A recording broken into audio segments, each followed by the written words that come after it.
Hola, muy buenos días. Mi nombre es Miguel Santiago Toledo. Soy alumno de la maestría en docencia e investigación en el área de educación y junto con mi compañera, la licenciada María Magdalena Gaspar Cervantes, vamos a hablar acerca del sistema educativo de Cuba o de la educación en Cuba. Desde 1950, es decir, desde un periodo un poquito, vamos a dar como un contexto un poquito histórico, antropológico, se dictaron numerosas leyes y se promovieron la calidad de la enseñanza para buscar unificar los sistemas de educación en todo el país cubano. Entre esas reformas y entre esos marcos jurídicos que se modificaron para la educación de ese año, entre esas leyes y modificaciones se encuentra la de que se expandieron las aulas por todo el país, buscando que la escolarización se diera de manera masiva, es decir, para todos los niños que se encontraran en edad escolar. 10 años más tarde se constituyó el contingente de maestros voluntarios que marcharon a todos los rincones del país para llevar a la educación, lo que en un momento en México fue similar a los maestros, les llamaban maestros, ay, maestros migrantes, me parece que fue una campaña que se dio José Vasconcelos, en donde igual consistía en que varias personas que tenían ya el poder de leer y escribir, pues fueron a llevar procesos de alfabetización a varias partes del país. Se llamaron maestros ambulantes, ese es el término adecuado. Es lo mismo que ocurrió en 1960. Para un año después se firma de manera jurídica la Ley de Nacionalización de la Enseñanza, donde pues obviamente los beneficios de educación para el país pasaron a ser para todos y sobre todo empezaron a obligarse a algunas cuestiones de carácter educativas que tenían que ser pues para obligadas para todos, ¿no?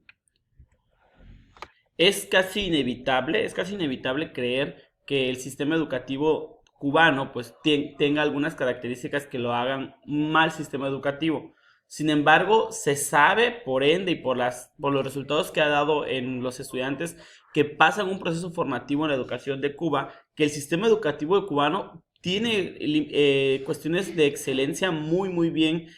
sostenidas, estructuras educativas muy bien sostenidas. Y todo se debe a que en este lugar, en esta República de Cuba, se mantiene el carácter socialista de la revolución. Tras los acontecimientos del siglo XX, con el derrumbe de sus aliados en Europa del Este, tiene su explicación la profundidad histórica del compromiso con la independencia y la soberanía del pueblo cubano. A lo largo de los últimos siglos, uno de los logros reconocidos de esa revolución ha sido crear un sistema educativo que en verdad sea de calidad y que ha producido profesionales cuya capacidad es reconocida mundialmente, como lo es el caso de doctores, que por ahí se dice que los mejores doctores son de Cuba, ¿no? Entonces hay mucha gente que se sabe, que confía en la educación y en el sistema de profesionistas que se crean o que se gestan en ese país. Los profesionales cubanos han alcanzado logros importantes en muchas áreas como el deporte, el arte, la medicina y la educación, demostrando una alta preparación de su especialidad al mismo tiempo que una desarrollada conciencia social. Y eso es muy sabido a nivel nacional e internacional acerca de los resultados que dan los profesionistas cubanos. Hablar acerca del sistema escolar cubano es hablar del proceso expansivo que transmite sus saberes y los logros hacia otras naciones y regiones del continente, que adoptan sus propios métodos pedagógicos, tal es el conocido programa de alfabetización Yo sí puedo, y acogen a sus pedagogos y profesores que realizan misiones de solidaridad para la mayor parte de las naciones del mundo, especialmente para los países más pobres de la República Cubana de Cuba. Representa un modelo a seguir y de éxito en las relaciones internacionales y se muestra todos los años en las votaciones de Asamblea General de la ONU contra el bloqueo dictaminado por la administración de los de Estados Unidos. Es sin lugar a dudas fácil de creer que países como estos, en donde obviamente los pedagogos, al igual que otros profesionistas, tienen altos niveles de eficiencia y de profesionalismo, pues cumplan con algunas funciones de llevar este sistema a darlo a conocer a otros países y es práctico que esos países adopten estos nuevos modelos educativos porque si han sido funcionales ahí, pues también los serán en otros lugares. Claro que hay muchos elementos que giran en contra de ello, ¿no? Como la cuestión contextual, la cuestión política, la cuestión económica y un sinfín de elementos más. haciendo una búsqueda de información, cuando estábamos investigando acerca de estos temas, nos dimos cuenta que tendríamos que buscar o investigar acerca de los cuáles eran los objetivos que se fijan o los objetivos educativos que se fijan en el sistema educativo cubano. Y es sorprendente entender que dentro de ellos se encuentra la combinación de tareas escolares y labores. Es decir, existe una forma de educar muy característica en la que los estudiantes cubanos tienen que tomar clases, pero también hacer uso de las habilidades que se desarrollan en estas clases para poder hacer labores fuera de ello. Algo que en México se conoció como sistema de competencias, pero que desafortunadamente, pues bueno, no fue del todo exitoso porque nunca pudimos comprobar si efectivamente los estudiantes que desarrollaban habilidades en el aula practicaban estas competencias, porque a veces se malinterpretaba el asunto de decir, es que estoy trabajando por competencias y en realidad lo único que hacíamos era simular situaciones reales que en realidad nunca pasaban, ¿no? Pero bueno, ese es otro tema. Dentro de esos objetivos, en Cuba se busca crear conciencia del producto de los bienes sociales, es decir, que se sepa que los bienes que tenemos son para todos y por lo tanto deben de ser cuidados. Por ahí en una oportunidad que tuve de asistir a un congreso hace unos años, llegó una maestra cubana a compartir con nosotros y algo que fue la maestra Magali, me parece, una maestra muy buena, que algo que me llamó la atención fue que ella decía que en Cuba cuando alguien inició el ciclo escolar se les entregaba cierta cantidad de útiles y cierta cantidad de uniformes a los estudiantes y era muy normal que el estudiante cubano pudiera mantener en mejor estado de condiciones estos uniformes por todo el ciclo escolar, puesto que existe esta política y en verdad es muy buena, ya que en nuestro país pues no existen este rasgo cultural que nos permita a lo mejor avanzar en algunos términos como de disciplina, como de mejoras económicas, etcétera. Dentro de esos objetivos también buscan eliminar prejuicios del trabajo manual e intelectual, es decir, romper barreras entre lo que un artesano puede hacer o un oficio pueda practicar a una persona que tenga una profesión. También fomentan mucho la cuestión de la investigación, que como sabemos la investigación es esencial para el desarrollo de la educación de un país, porque con la investigación se van haciendo nuevos hallazgos, ya sea pedagógicos o nuevos hallazgos educativos que permitan la evolución de esta área educativa con mayor velocidad y con más eficiencia.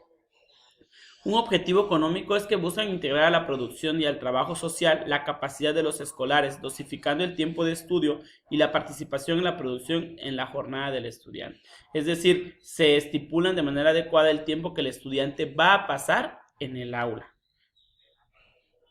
El sistema cubano se encuentra estructurado de la siguiente manera. Existen algunos organismos administrativos dentro del área educativa que son las direcciones, el Ministerio de Educación, que sería como la Secretaría de Educación Pública aquí en nuestro país, direcciones provisionales y municipales, que sería como estados y municipios, institutos, centros y empresas nacionales que se encuentran dentro del área educativa. También existe un consejo de dirección del ministerio y un ministro y viceministro. Ok, dentro de algunos rasgos de la educación del currículum de preescolar se encuentran los siguientes. El preescolar es el eslabón inicial de la educación del niño, es decir, algo muy importante a destacar en esta parte es que dentro del área educativa de Cuba, así como en México, no se le da prioridad a un área de educación inicial, aunque en México sí existen estos niveles, no se requiere de esa certificación para poder avanzar al grado preescolar y a lo mismo que en Cuba, es decir, los niños entran al área de preescolar de acuerdo al año en el que estén, pero es como el kinder, ¿no? Como lo conocemos los primeros 3 años de kinder. Este eslabón es inicial de la educación del niño y en este nivel se busca lograr el máximo desarrollo integral del niño de 6 meses a 5 años y preparación para la escuela. Existen 3 variantes: círculo infantil, que es de 0 a 4 años, que en nuestro caso sería como maternal, el grado preescolar o preparatorio de 5 años, y las vías no formales, que son del nacimiento a 4 años, es decir, padres que no mandan a sus hijos a la escuela porque consideran que es lo más adecuado o creen que lo pueden hacer mejor que en una institución, y también es válido. Dentro de este nivel preescolar, en la parte estatal existen centros subvencionados por el Estado, aunque en el círculo infantil se cobra una cuota y es gratuita la atención educativa y de salud. Es decir, existe una institución que es lo que conocen como el círculo infantil, donde se brinda ese servicio de educativo y así como de salud, pero también se busca esta situación en la que en nuestro país igual existen las famosas, o existieron las famosas estancias infantiles que buscaban cumplir con esos mismos elementos educativos, ¿no? Los centros en los que se imparten el nivel preescolar se estructura por años. Primero es el círculo infantil con régimen externado, los círculos infantiles mixtos, círculos infantiles especiales, que son esta parte como de educación maternal y obviamente maternal hasta el término del preescolar. Y por vías no formales, es decir, por espacios donde no existe digamos, una certificación, el preescolar puede darse como educación en el hogar de los 0 a los 2 años y grupos no formales de 2 a 4 años, pero sí a los 4 años es importante o es necesario que el estudiante del preescolar ingrese a este nivel para poder ser certificado o validado como lo hacemos aquí en nuestro país. Y hasta aquí termina mi participación. Continúa mi compañera Magdalena hablando algunos elementos más acerca del sistema educativo cubano.